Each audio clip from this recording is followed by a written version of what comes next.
અમને સાયકલ મળી નથી અભ્યાસ કરવામાં, બીજા ગામ જવું પડે છે પણ તકલીફ પડે છે। ધોરણ 9માં ભણું છું। સાયકલ નથી મળી, મળવાની હતી પણ નથી મળી। જવા આવવામાં તકલીફ પડે છે વધારે। અરજી કરેલી સ્કૂલો દ્વારા કહેવાય છે પણ મળી નથી સાયકલ। મળે તો શું થાય, અમારે જવામાં તકલીફ સારું લાગે। ગુજરાત સરકાર દ્વારા સાયકલ આપવાની યોજના નીકળી હતી, જે અમને 8 થી 9મા ધોરણ સુધી આપવામાં આવે છે પણ અમને મળી નથી। 8 થી ચાલતા શાળાએ જવાનું આવવાનું તેમાં સમય બગડે છે અને સાયકલ મળે તો સમય સચવાય અને અભ્યાસમાં પણ સારું રહે।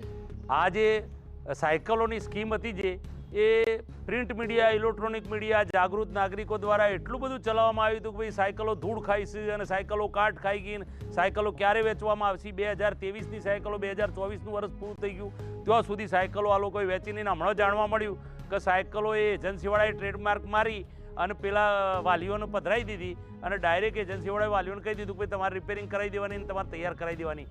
આવો નર્યો ખુલ્લેઆમ ભ્રષ્ટાચાર ભારતીય જનતા પાર્ટીના શાસકો અને ભારતીય જનતા પાર્ટીના શાસનમાં થઈ રહ્યો છે। છોકરીઓને જે સરસ્વતી યોજના હેઠળ સાયકલ મળવી જોઈએ એ મળતી નથી। તેમ છતાં પણ સરકારે આ બાબતે કોઈ પણ પ્રકારનું ધ્યાન આપ્યું નથી। જ્યારે શાળાઓ ખુલતી હોય છે ત્યારે પ્રવેશ ઉત્સવના નામે જે તાઇફા કરવામાં આવે છે એના અંદર નેતાઓ પણ હાજર રહે છે, તો નેતાઓ એની તપાસ નહીં કરતા હોય કે ભાઈ આજે સરસ્વતી યોજના જે સરકારી સાયકલો જે દીકરીઓને મળવી જોઈએ એ મળે જ નથી મળતી। આ પ્રકારની સરકારની બિલકુલ ઢીલી નીતિ આ પ્રકારે શું કામ કરી રહ્યા છે